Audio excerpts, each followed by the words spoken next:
You see, I thought my actions were enough. I fixed things. I provided. I was quiet. I remember one Tuesday, I brought her tea in the garden. She was potting a plant. She didn't look up.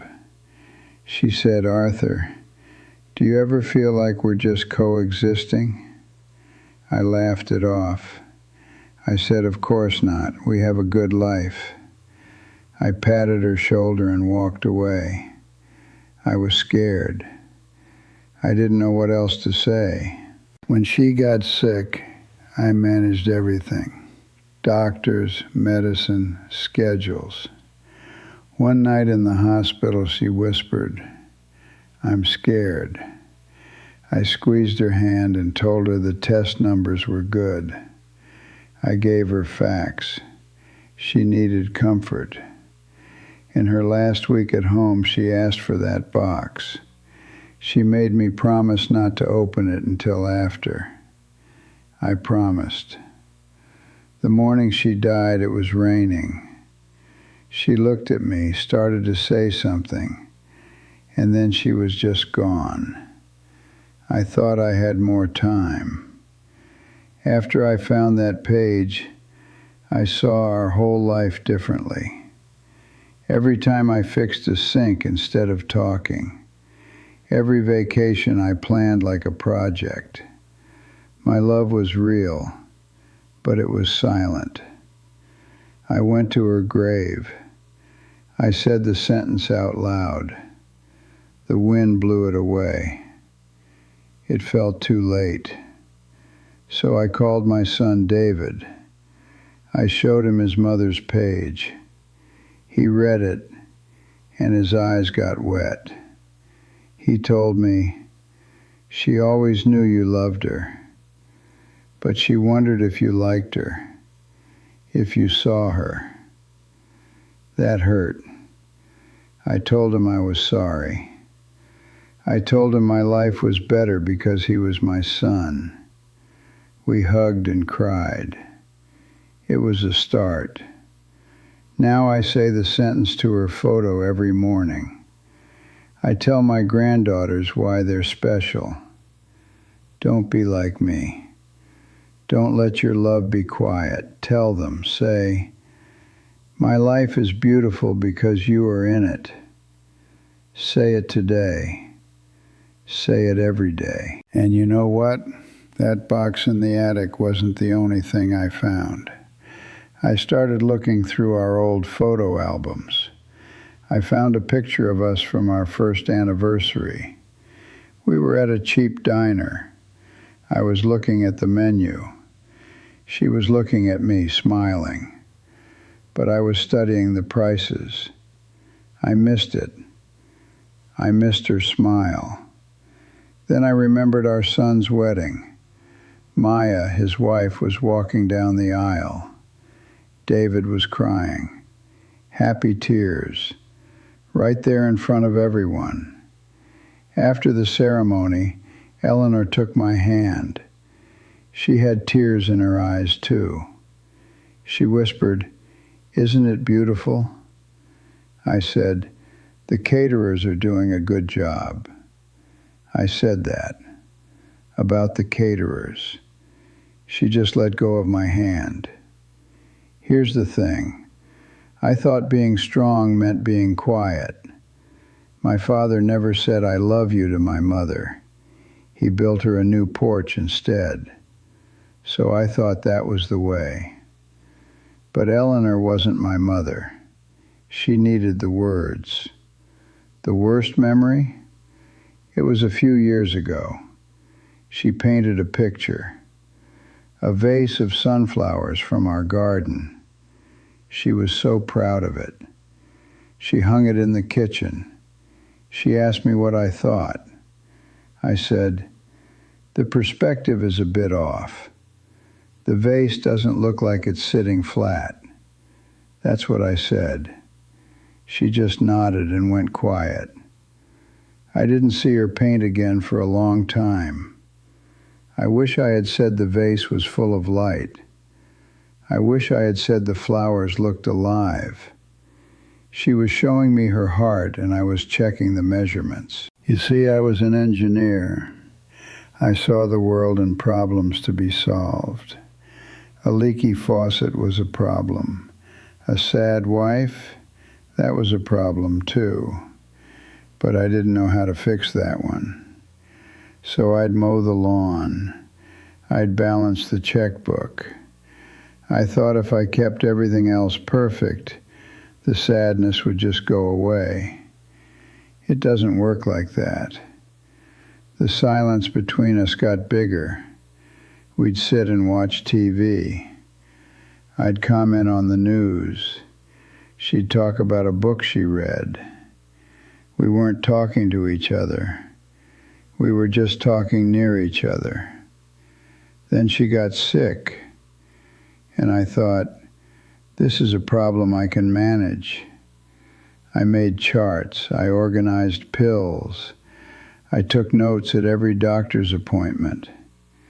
I was so busy fixing it, I forgot to just be with her. One afternoon, she was very tired. She said, "Arthur, read to me." I picked up a medical brochure about her treatment. I started reading the side effects. She closed her eyes and said, "Never mind." I didn't understand. I was trying to help. I was giving her information. But she didn't want information. She wanted an escape. She wanted a story. She wanted my voice, but not talking about cancer. The night she asked for the box, I should have known. I should have thrown my promise away and opened it right then. I should have read her words and finally said the words back. But I kept my promise. I was a man of my word. And I lost my last chance to be a man of my heart. And you know what? That's not even the worst part. The worst part came later, after the box. I was cleaning out her closet. Her clothes still smelled like her. I found a small notebook in her sweater drawer. It was a sketchbook. The last page had a drawing. It was me. I was sitting in my armchair reading the paper. She'd drawn me with careful lines, but my face was blank. Just an outline. No eyes. No mouth. Underneath she'd written, "I love the man, but I miss the face." I sat on the floor of her closet with that sketchbook. I cried so hard I couldn't breathe. That's when I realized what I'd done. I had given her a good life, but I had hidden from her. For 54 years, I'd been an outline of a husband, a shape that provided, fixed, and was present. But I wasn't present. Not really. I called David that night. I told him about the sketch. He was quiet for a long time. Then he said, "She used to tell me you were the most interesting man she'd ever met. She said you had a whole world inside you she couldn't reach." I didn't know what to say. I'd locked that world away, thinking it wasn't part of the deal. The deal was to be strong, to be solid. I was so solid I became a wall. Here's the cost. The cost is that she died wondering. She died writing that one sentence over and over, hoping somehow I'd say it. She died with my face a blank in her mind. I was there, in the room, holding her hand, but I wasn't there. And now I have to live with that. I have to live in this quiet house, knowing the silence was my creation. I built it, brick by brick, every time I chose to say nothing. I built it, brick by brick, every time I chose to say nothing. Here's what I learned sitting in this silence. I was wrong about what love is.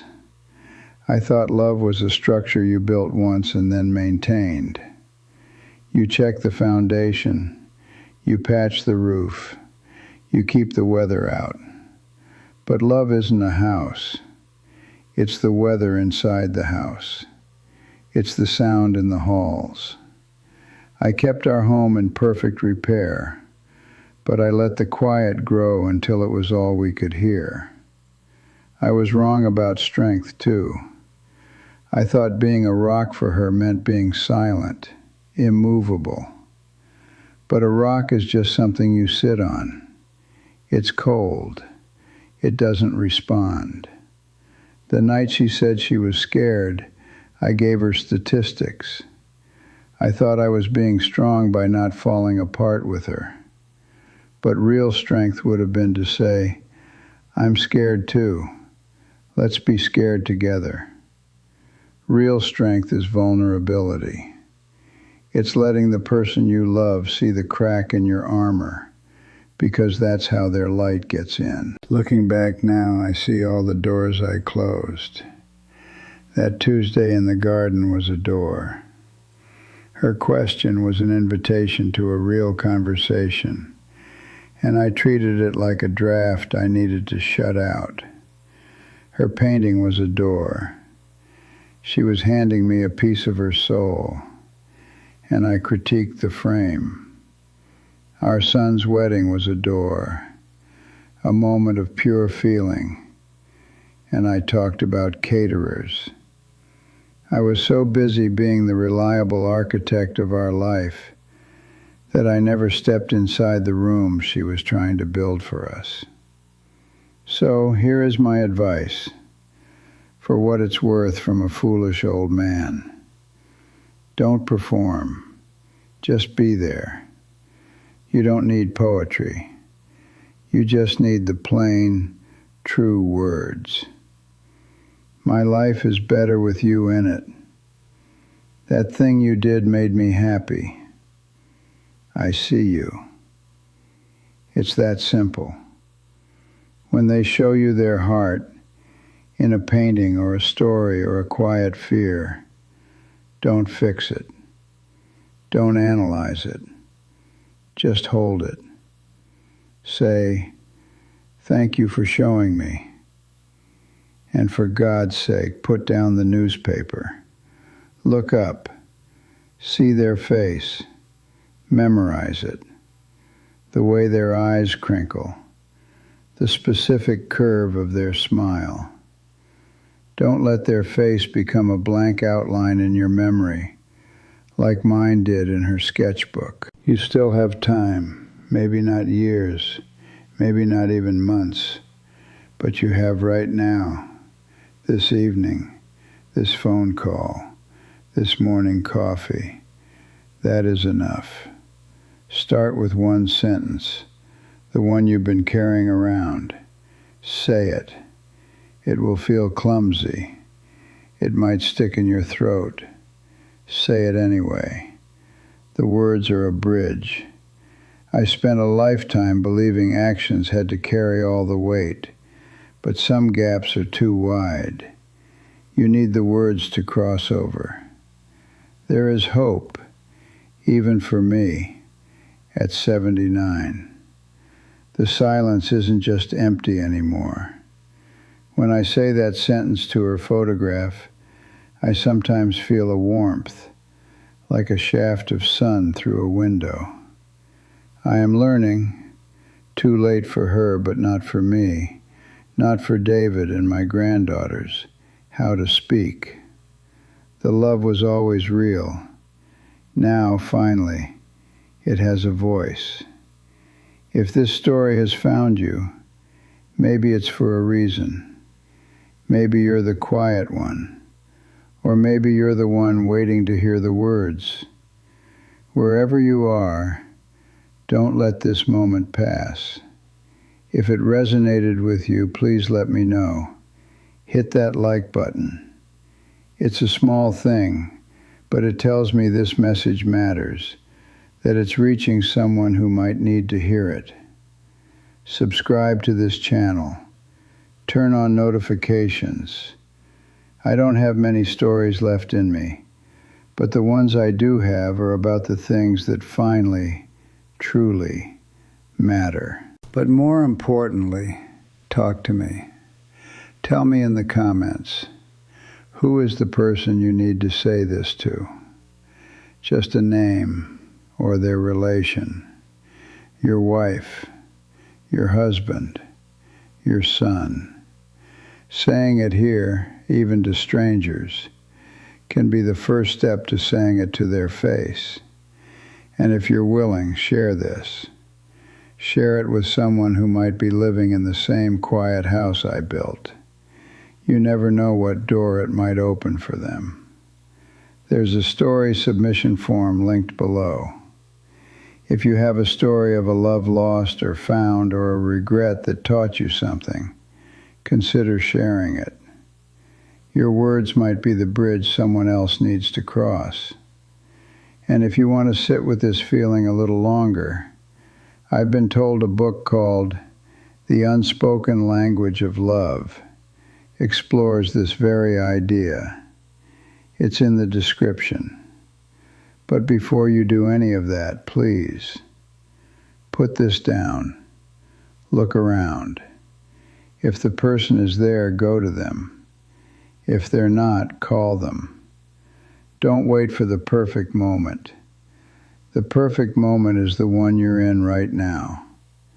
Tell them, my life is beautiful because you are in it. It is the only architecture that truly forever lasts.